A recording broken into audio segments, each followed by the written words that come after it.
Part 16 will be a continuation of Jesus' teaching.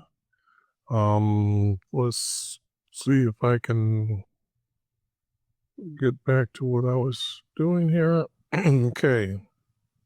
This was, this here is what was done last time and cleaning it up. And now I will move on to the next text. So if you're just stopping by, you get to see kind of why I'm cleaning things up and get to see the results of the cleaning up, even though there's more work needed to be done. Okay, it looks like I'm going to start going 3 verses at a time, trying to speed things up here, especially when I remove a lot of text. So, when you fast, do not have a gloomy face. I don't understand fasting. I don't know why fasting.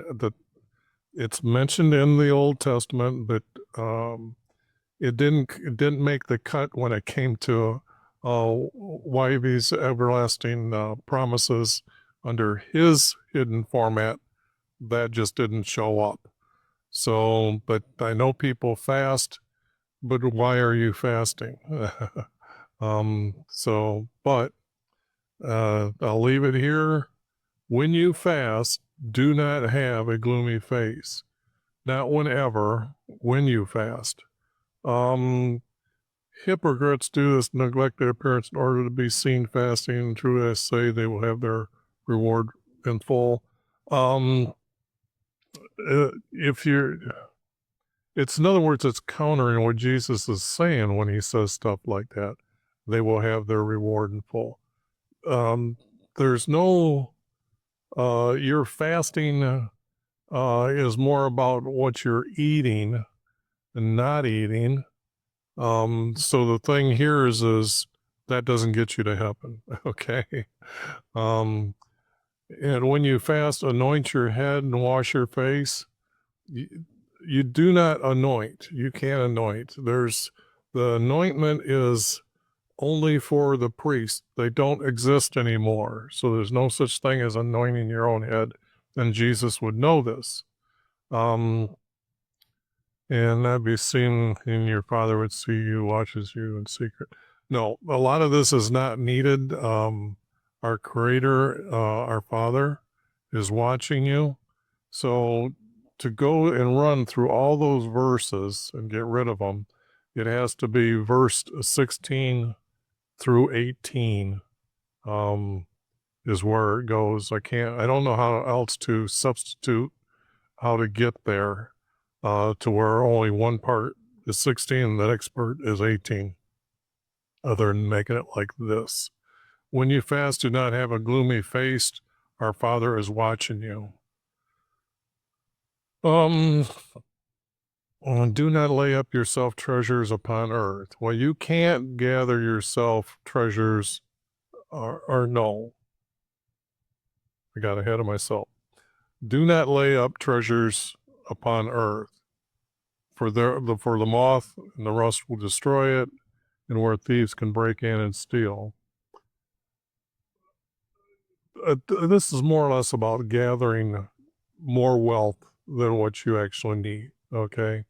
Now, I know that the wealthy like to make sure their children's children are set up and that type of thing, so I know they accumulate the wealth. But even those that we've watched, a lot of those just end up becoming, they don't know what to do with themselves. They get carried away by their wealth. They indulge in things that really corrupt them. You're supposed to share your wealth. So don't lay up, or don't, lay up. Do not gather, okay? Change the word from lay up to gather for yourselves treasures on earth, not upon earth, but on earth. Pretty much this other stuff is not really needed. The object is do not gather for yourself treasures on earth. accumulating wealth to help your family and things like that I can see that they want to pass on. But at a certain point, how wealthy do they need to be? Wealth at this time in America and in the world, people have billions of dollars, and yet most people can live a happy life making less than, say, $50,000 a year. I mean, they don't get to go and do everything they want to or anything like that, but to raise a family, and that's what's important. You don't need great wealth. So how much more wealth more do people need after they have millions? Do they need tens of millions? No. Do they need hundreds of millions? Absolutely not. There's a lot that people could do for others. So the thing here is do not gather for yourselves treasures on earth. Accumulating these wealths, or who's got the most cars, who's got the most paintings, this just is splurging in material world, and that's not good for you. But you are to gather yourself treasures to enter into heaven. Well, you can't lay these up, but you gather for yourselves your good, not treasures. Those treasures is actually your willingness to enter into heaven. Your willingness to obey our Creator makes you one who does good, a good willingness that you may enter into heaven is just part of being righteous, is the only way I can put it right now.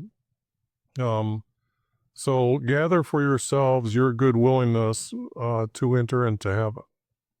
And then, I don't think neither moth nor rust can destroy, or nor thieves can break in and steal what's in heaven. So Jesus would definitely not be saying this. I mean, it's kind of like the editor does not understand what heaven means, okay? To us who believe, or us that, I know he exists. So I don't have a belief system. I know he exists. So it's just funny to me to see how they write the word heaven, even though they're twisting it for themselves, that even you who are have a belief that our Creator exists and made you, some of these verses just like that. I mean, are you willing to preach something like that, or teach some of your children this, that in heaven a moth can get up there and rust and destroy in heaven? No concept of another place and dimension of time and space. But where your good willingness was, so was your will from your heart.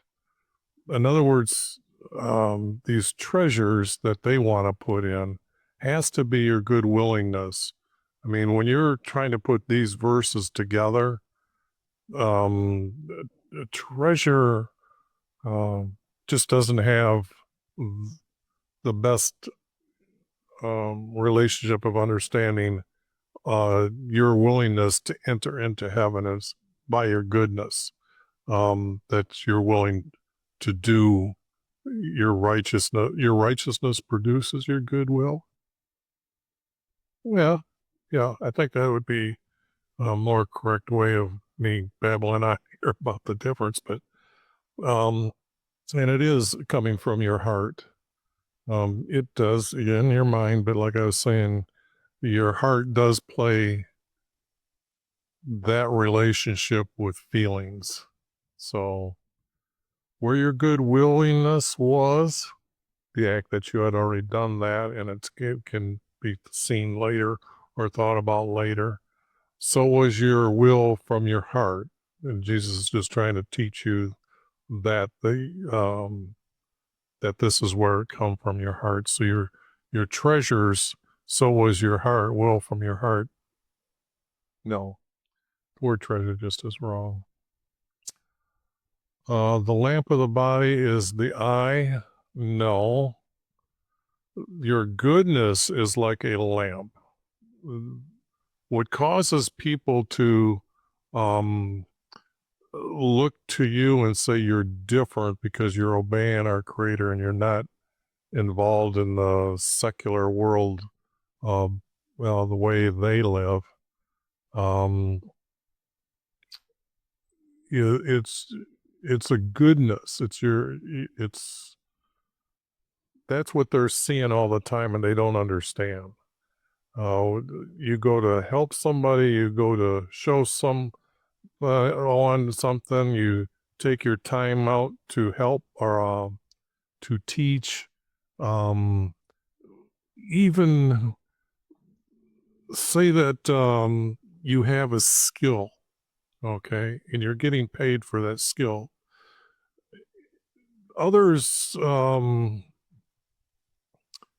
that work together in a large group need to share they need to share this skill with everybody else. So taking your time and doing something like that, going over, that's how you would be sharing your will to people would say, well, go ask him, he helps everybody type of thing. They don't want to teach, though they refer to someone else. And this is what is like a lamp that they see you and it goes. I'm trying to put the word lamp with all the other verses here. Okay. So it's your goodness is like a lamp. The other one would have been your righteousness is like a lamp. Um, your good works is like a lamp. So I needed to add the words, your goodness is like a lamp from your soul, not just from your body. It's coming from your soul. Like it's not, consciousness is part of the soul, okay? Because when the blood stops going around or injury to the body, you still exist. So your consciousness is with your soul, so not your body. If therefore your eye is clear, your whole body is full of light. Don't need to say any of that because it's by your eyes being clear, your soul will be your light. Here first, I'm trying to make sure that it's your goodness is your lamp, that is from your soul, and then trying to um, input now your eyes with your heart, trying to tie body parts and then trying to connect them into verses that clearly the editor here didn't understand that you have a soul. So, but your eyes being clear, being part of righteousness or your goodness and stuff like that is what being clear is kind of describing. You're not your body, but your soul will be your light. This is referring to, like I was trying to say at the beginning of this, how you're recognized. Your eyes being clear because you're in this goodness state or good helping, sharing, not being disruptive, trying to just be a good neighbor. Okay. Some people don't like that. I mean, I've ran into a lot of different people that have a lot of different reasons for why or how they live their life. But by your eyes, the righteous by your goodness and all that, and your eyes being clear, your soul will be this light, your light that will be seen by them.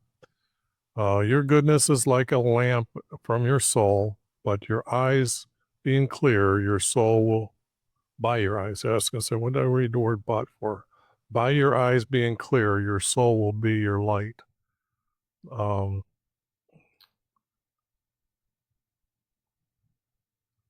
Okay, but if the eye is bad, that's it's got to be corrected. It's got to say by your eyes being bad, meaning that when you look upon something, before it is reflected as being good because you're clear, but now Jesus is going to teach the opposite side, that if your eyes are being bad, it means that scolded, disgusted at another person for being good, your soul will be full of darkness, because it's coming from your consciousness is being reflected. It's, if you've ever observed people, it's just, we all have almost like built-in likenesses. I was given an example to some young ladies at one time because I was kind of poking fun at them, I guess, but I was also trying to teach them how you can see things that are going to just about happen from someone and then predict what's going to happen. Example, when a woman gets really mad, the first thing she's got is that hand on her hip, and then her foot starts tapping away like she's really getting disgusted. Well, there's traits in males that you can see as well that this is going to happen. So the thing here is your eyes are also being bad here, kind of, I don't know. It's actually your soul's being reflected out of your eyes kind of thing. I don't know if the words here need to be switched around or not, but your eyes being bad, your soul will be full of darkness. So if your soul is being full of darkness, your eyes will be bad. Kind of, I'm trying to get the opposite of this verse here, eyes being clear, eyes being bad. So maybe have to look at that text that I know I'm going to later. I'm just trying to clean them up. I know I'm trying to maybe over explain them now because I'd really like to, in fact, I know I'm going to go through and pretty much tell you how I really, when the text is exactly the way I think it should be, let you understand how I am, why I'm using words that I'm using to edit the words.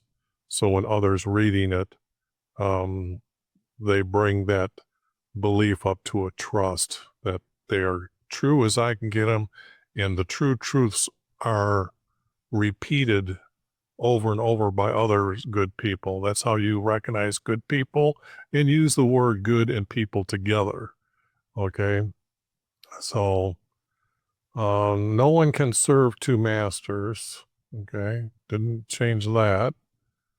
For either he will will hate the one and love the other. They, got to get rid of the word he here. So they will hate one. See, it's kind of written where you don't really need it. The word either came too quick. It's describing either here. So they will hate one and like the other, because the word love here is not being used correctly. I know that just because of all the people that believe every word in the Bible is true, they're going to go and grab all these words like love and make up many different reasons why love means this or love means that or love means this. and I think there's like 6 different loves when, no, eh, there's fewer than that. It's a lot tighter group than that. So to get rid of this type of words, or if people come and do all the searches for the word like, they will find this and not have the word love there. And then that way it's not grouped as you love and hate. You hate or like. You will like or dislike, I guess.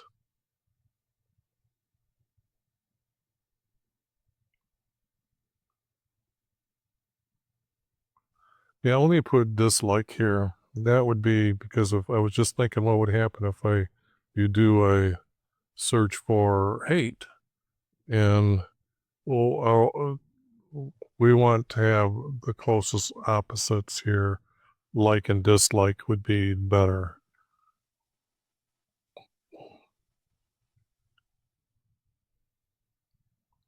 Yeah, that's better. And he will hold on to one, despise the other. This is not really set in stone as a always forever, so you can't really say that. Therefore, you cannot serve YV, our creator, and riches. And I was explaining those that have problems when they have too much wealth. They get lost in the material world and trying to put value on material things is something that holds them higher than the other people. But that's not true. So no one can serve 2 masters. They will dislike one and like the other. Therefore, you cannot serve YV and riches. So Jesus is comparing that when you're obeying our Creator, these riches or material wealth is not good. Okay, it's just hard to do the two together.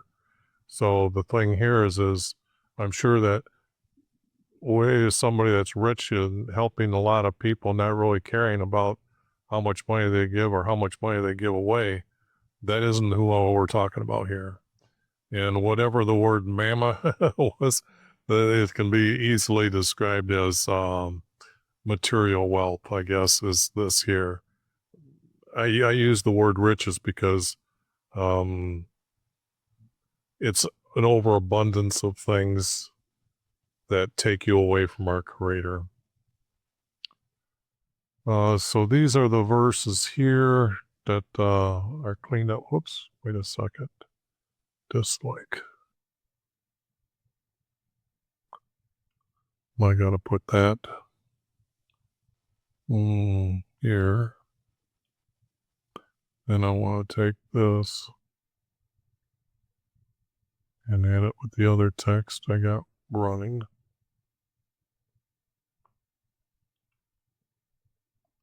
And then say that, yes, this is what the text looks like here. I don't think I did any other editing. Okay, that's 23 minutes in. Let's get going here. Maybe I can get another section through here. Here I'm getting rid of the words, this reason I say. When you put those other verses all together here, and you read them, this is kind of like a summation here, what Jesus is trying to say,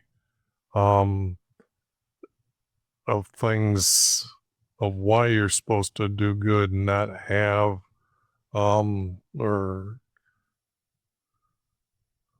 try to fit into the secular world. Okay, more or less what I'm saying here. It just can start out. Jesus said, "I say," you don't need the word you here. Do not be anxious. Now I changed the word anxious to concerned. For what you will wear on your body. Okay. And you can see I crossed out a lot of this text. It says, for what you will eat or what you will drink or what nor your body, nor for your body. You should have those concerns, okay? That's why I'm deleting those, because without eating and drinking,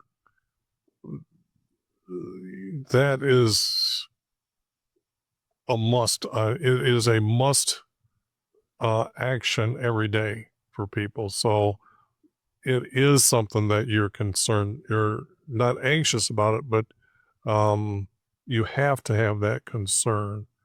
But Jesus is talking about do not be concerned, okay? Is the words here that I'm not changing. Do not be concerned. So these would be something that you would need to be concerned about just to live. So what I did find here is these words here about what you will, it says put on, and not life more than food on your body. Let's see, how did they say this? What you will put on is not life more than food, and the body more than clothing. So to straighten out whatever they're wanting to try to put here, what you will wear is on your body is something that you should not be concerned about. This kind of goes with the material world, what Jesus is teaching here, or trying to give us instructions or commands to live by. And he's trying to say that if you aren't the wealthiest, you aren't going to have the higher priced clothing to wear. I mean, it gets ridiculous. People now have $200-300 for shoes, and women's shoes are just absolutely nuts. Shoes are shoes. I mean, it's just a waste of wealth. You could have helped so many people with so much money. So Jesus is trying to tell you who don't have all those high-end item clothings, don't worry about it. That isn't what I'm looking for from you to enter into heaven. I'm not looking for your material wealth. You should be more concerned about entering into heaven, because forever is a long time. I mean, when you start thinking about the word forever, even when you're little and you're trying to figure out the meaning of each word that you're using, you go through the concept of what does forever mean. And at a certain point when you're little, you even get kind of scared about what you're thinking about. How long is that forever? I mean, you can't comprehend that knowledge of what forever is because you have no experience with it. But when we do understand that Jesus is going to be teaching that there's going to be a judgment day, a final judgment day for all man, and there will be nobody left on earth, and where they're at in the abyss, there's going to be a judgment again them, okay? Example, say that you die and you now found yourself in the abyss. Say you're an atheist, you don't believe our creator, now you're in the abyss. While you're in the abyss and life goes on here, life goes on there as well. So the thing here is can you change down there your opinion? You should be able to. It's your right. Your thoughts are still being given to you by our creator. So those that are in the abyss now realize, like, okay, yeah, I didn't think there was going to be life after earth, or yeah, after I lived on earth. Now I know there's a creator. He's all of a sudden sure that there is a creator, and he starts doing as much as he can to say there is a creator, all the way up until now, the judgment day. Because that's the different kind of concept of time on earth as we live it is not very long. But consider this, that all the time before Jesus was able to ascend into heaven and have a kingdom, all the souls were in the abyss together, the good and the bad. And I believe they were separated down there somewhat. They were separated, but they were still in the abyss. Then when Jesus arose, the story is said that the earth quaked and they seen the souls ascending from the ground upwards, which would have been ascending towards the North Pole, or the North Pole star, which is aiming in the direction of heaven. Now that's only been like 2,000 years, so that people are actually in heaven. Are we going to live to be, or is Earth going to still have man for 2,000, 3,000 years? I don't see why not. I just know that it's up to our Creator how long. There's text here reflecting that when people understand the truth that I'm here to give the world, that when everybody on earth realizes that, then our Creator is going to, then Judgment Day is the next prophecy to happen. So it's taken 2,000 years to get here. Could it take another 2,000 years before Judgment Day? Very possible. Because right now I'm called a heretic and nobody believes what I'm doing. But this is all for historical records, that when people in the future do start becoming aware, that they can come back and look and try to say, well, he did his best by over-explaining some things. And I don't know, I've done so many of these videos, it seems like I'm having to repeat everything I'm saying, and I'm only in the Matthew chapter 6. So, and I'm sure I'll be saying the same thing in Matthew or in Mark and Luke as well. But anyways, Jesus is teaching, just don't think that that you have to have wealthy clothes. And a hint for you young men out there, just keep them clean. Women don't like dirtiness, okay? You're not worried about being grubby. You know, that's a male's point of view. But the object is when you're wanting to live your life forever with your wife,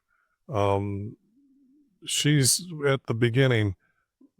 A good woman is not going to worry about how wealthy you are. She just wants to know, are you clean? Are you neat and tidy and clean? So just make sure your clothes are clean and not overboard. That's all I can say, I guess, or start with that right here in the middle of what I'm talking about here. Okay. Now Jesus is going to compare things here. He's going to say, look at the birds in the air. This is actually the word heaven. Okay. The text now is removing the Hebrew understanding of what heaven is, where the birds fly, and they're putting in the newest meaning for themselves. I'm trying to make sure that you understand that the difference of how you can have a smaller vocabulary, because I think someone told me that once that the Hebrew language only has like 20,000 words or something like that. Yet I can show you that the one word heaven means different things. And they were more specific in a lot of things, where the word land means only the surface that you can see, and the ground is that what's underneath the surface. So, example, they would say that because they can see underneath the water, they would call that what they can see is land under the water. So, and then the ground would be underneath there. Sometimes they were even better at how to specifically say what they were saying than what we do today as well. Um, look at the birds, and they don't need to be said in the air at all. They do not sow, nor do they reap. Meaning, sow means to plant and then harvest. Okay, more or less under that. They do not plant or they do not gather. Maybe that should be in the text. Look at the birds, they do not sow or reap, yet your Father feeds them. I guess if I was later, if I decide to get word, sow, I guess I'd use harvest here and not reap, or to gather, because food, if we didn't have refrigeration, you live by what our Creator has produced for the full year for us to eat or exist. So that's why harvest time was so important, because they knew that a lack of a lot of items are now going through the stage of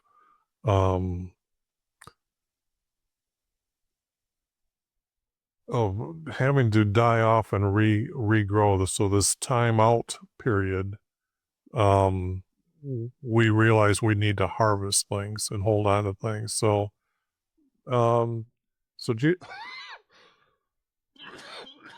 Jesus is just comparing how the birds don't need to do that, nor gather into barns. Well, that's already been said. Um, don't need the word heavenly Father. We know our Father is our Father, especially when I make a title or make the word like this. We understand it is our Creator, feeds them, and you are worthy more than them. You are more worthy than them. That should be the other way. You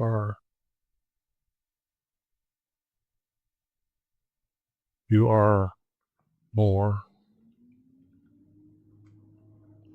It should be like this, like this. Okay, you are more, you are worth more. Yeah, what am I doing here? I guess I'm reading it wrong. In my mind, I'm getting too far ahead here. Yet our Father feeds them. You are more worthy than them.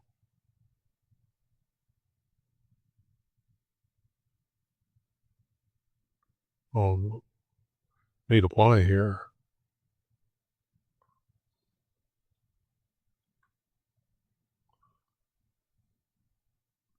And now that I'm seeing that does need to be this way.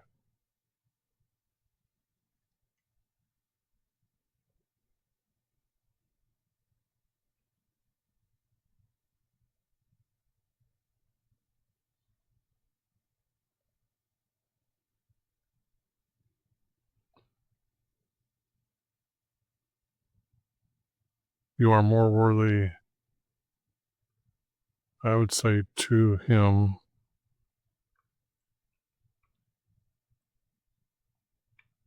than them.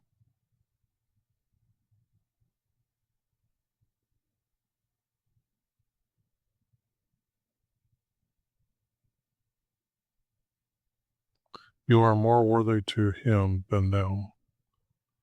Oh.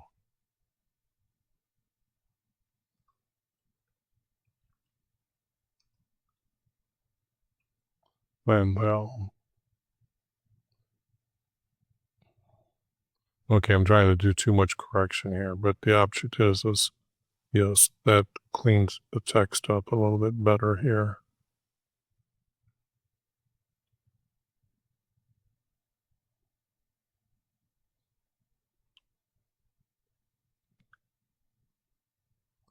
Okay, I'm